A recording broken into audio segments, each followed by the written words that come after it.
Making YouTube great again. Hey y'all, it's us.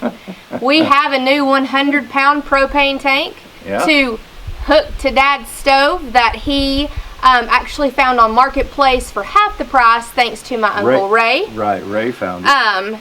He's going to tell you a little bit about what he bought and the fact that it only takes like $69 to fill that big puppy up.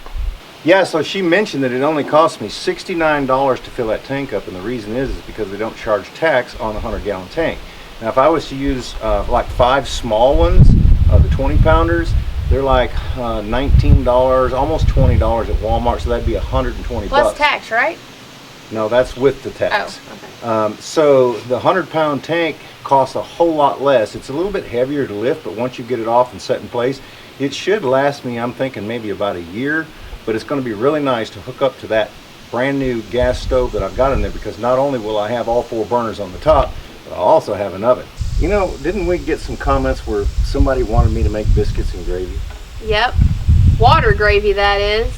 Yeah, so we're going to have to do that sometime real soon, especially when we get that new stove hooked up, because I'll tell you what, the gravy is really good, especially if you got some bread to stick it down in the pan or the plate and motion around a little bit. And then just, I'll tell you what, it's absolutely wonderful. He's going to be sitting in high cotton. So the pieces that I actually had to get to put all this together wasn't really all that expensive. I think total, I may have spent close to about $450, but I got this, which actually hooks up to the back of the stove. This is actually going to go through the wall. I've got a cutoff valve here that goes onto that. When it comes out, I've got an elbow here that'll turn and come down the side of the wall, and I've got this short piece to go over to the corner, and then of course that flared fitting goes on there, and then this will hook up to the flared fitting, and then of course the other end right there hooks up to the tank.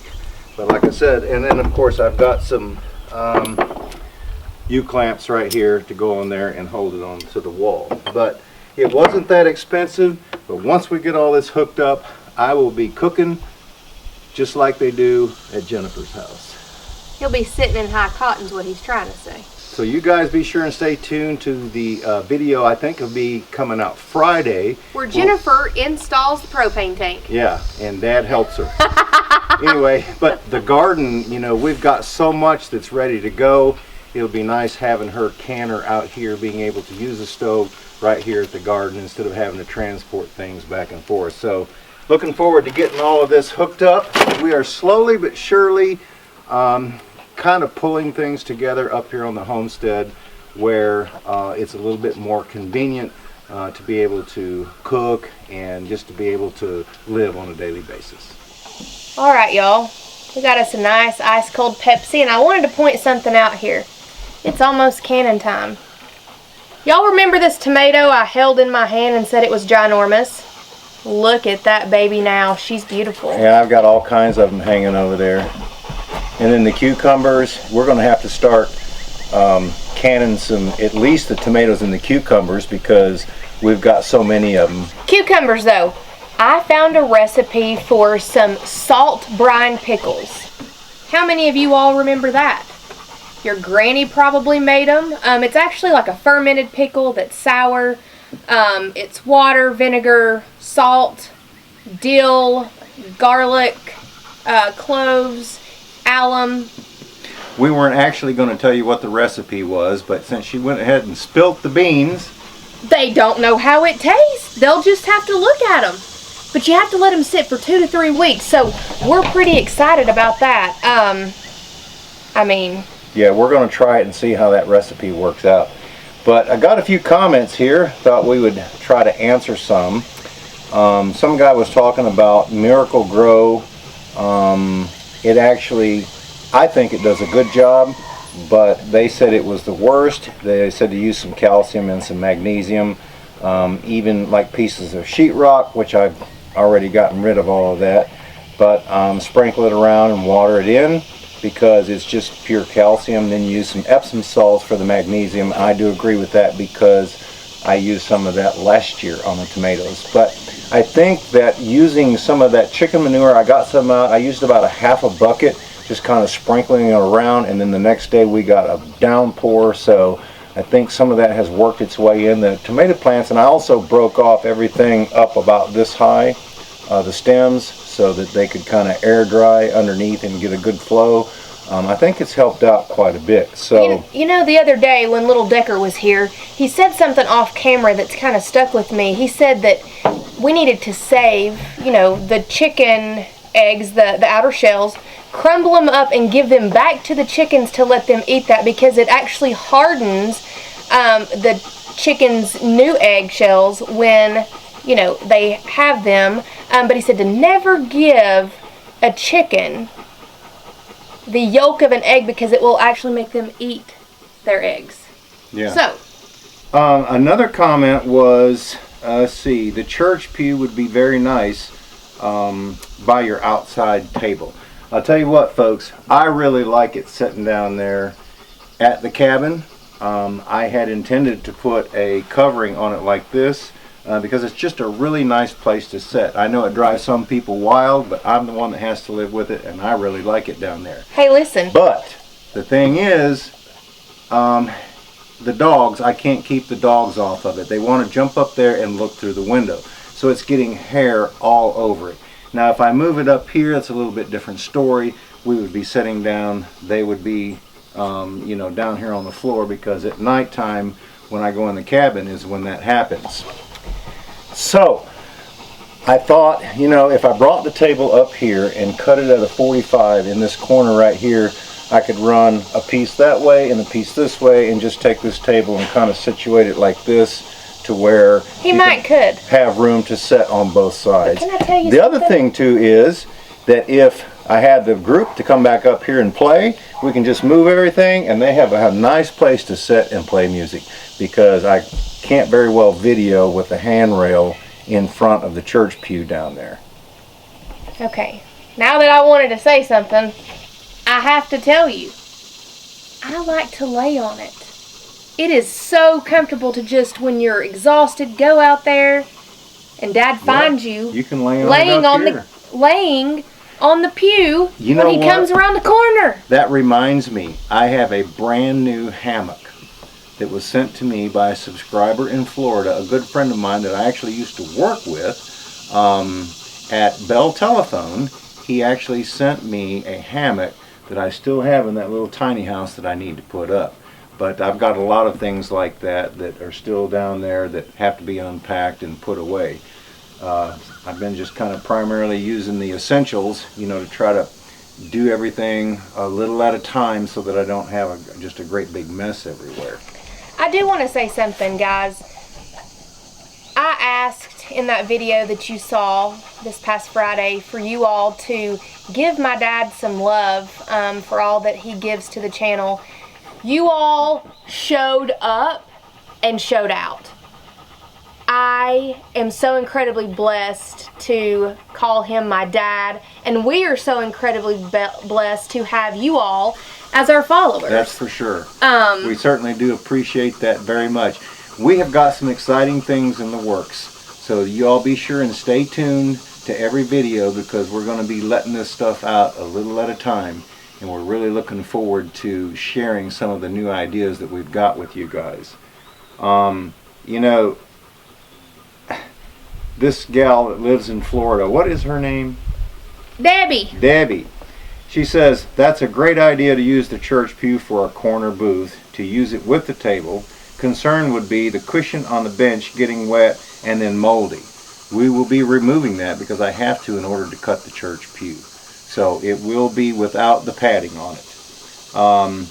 But it would give you more moving around room, I think. I know that putting the stone trim around the house will be back-breaking, hand-blistering work, especially in this heat. And yeah, but you know, it's going to have to be done because I can't put any drainage around the house, and I can't do any landscaping until that's done. So I have to get the rock put around the cabin, not only to protect the posts that I put in originally, but also to get a lot of that done. So yes, it's going to be some back-breaking work. I just have to say thanks again, y'all. You showed up, showed out. I I literally tried to comment to each and every one of you individually. We are so glad that you're part of our family. Somebody else wants to know, is my health okay? My health probably has never been better. The reason I say that is I was about this size when I started EMS, and then I gained 40 pounds over the course of about 8 years working there, which took me up about 5 inches more in my waist. It was okay as long as I didn't do a lot of physical work. Now, the first couple years that I came out here, you know, I would come out during the daytime and work a little bit, film, and then go back home, and you guys, I would edit that and you would see that as one video that we started out per week. But the fact is now I can walk up and down the hill. I don't get out of breath. I'm not breathing heavy. I can actually bend over, tie my shoes. I'm back in the clothes that I was in when I started EMS. And I've gained what he's lost. So. Here's what happens. When you live out like this, you don't eat a lot of the fast food, and you probably burn more calories than you consume.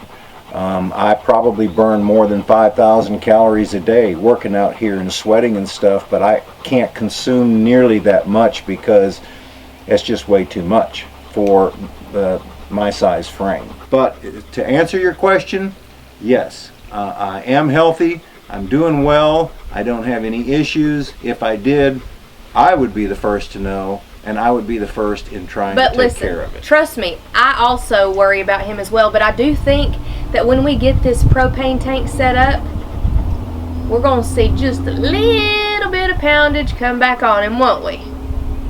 Oh, look at him try not to smile. Listen, he loves to cook, y'all. Don't let him lie. The other thing is, I got a comment here, and they agreed with me. They said sometimes you have to start projects, like you said, Richard, to a point and get them functional, and then double back and finish them later when you get time to do that. That's what has happened a whole lot out here. Of course, when I start doing something, it never fails. People are sitting there watching thinking, oh my God, he's doing it wrong. No, it's just I'm doing it to where I can get the project functional, because there's so many things going up here, and I'm up here by myself unless it's summertime and she's got opportunity to come up here 2 or 3 times a week. But like I said, the fact remains that I will double back and finish the project. Just like that tower, you know, it's going to have cross bracing and stuff like that, but I didn't have the time to actually do that because it would have taken me 2, 3, maybe even 4 more weeks to find the material, strip the bark off of it, cut it or measure it, cut it, put it up there, bolt them all together. I needed a place to put that tower, and I needed a place to put that satellite to get it operational, because we were paying for it on a monthly basis and couldn't use it. So a lot of the projects that you see me start, rest assured, knowing that I will go back at some point and finish it, because there's probably something else that's more pressing than actually doing all the little aesthetics and other things that may not actually need to be done at that time. So there's a whole lot of projects that I've got like that, but they will get done, and you know, we will do them right. Rest assured he will. Well guys, we come down to the creek here to bring the dogs down and get them a little bit wet and kind of cool them off. But we're going to go ahead and end the video here like we always say. We really do appreciate you guys stopping by and hanging out with us up here at the cabin. And we look forward to seeing you back up here at the Outpost again next time. Bye y'all. Bentley says, woo!